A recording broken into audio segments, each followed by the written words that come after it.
Mega Man Legacy Collection 2. Retailing for $19.99 and available on Switch, Steam, Xbox, and PlayStation. It is generally not as good as the first Mega Man Legacy Collection, as first, having no save states, and instead using a odd checkpoint system, with checkpoints that are inconsistent and rather arbitrary.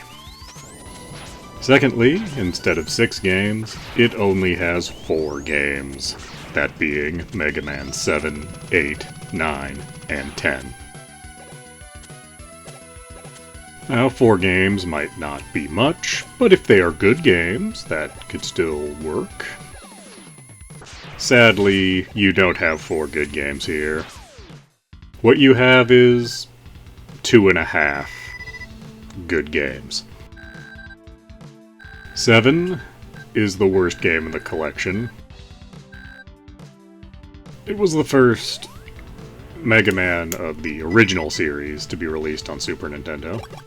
And the Mega Man sprite is just proportioned wrong. The boss fights aren't well designed. The enemies are just sort of damage sponges.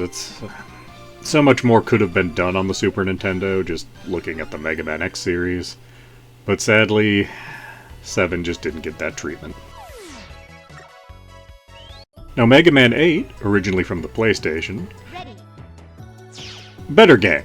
Better than 7, certainly. Still not quite what I would say is good, but certainly playable. My main issue with it is that with the more powerful hardware, they used it to make the screen very busy, to the point sometimes it's hard to figure out what's going on. You know, where the enemies are versus what's just set dressing. And unfortunately, they didn't include any of the Saturn version of the game's bonus content. Still, not bad, like I said, about halfway to being a good game. And then we have 9 and 10, originally for the PlayStation 3 and Xbox 360. These are both good. They also both come with their DLC. It is annoyingly locked behind doing a little controller code before you start playing, unfortunately. And that gets old real quick, as it seems you have to put in the code each time you start up either of these games.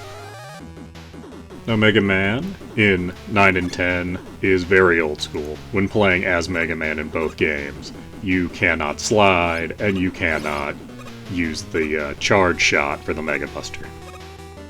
If you want to slide and use charge shots, you gotta play as Proto Man. And he has less health than Mega Man. But he also gets a shield when he jumps. Actually, he's my preferred way to play in both of those games. And in Mega Man 10, you can also, with the DLC, play as Bass.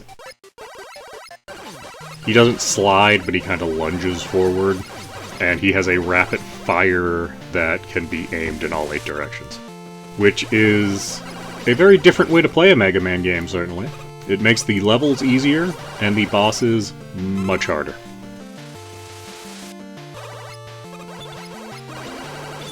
You only have 2.5 good games here.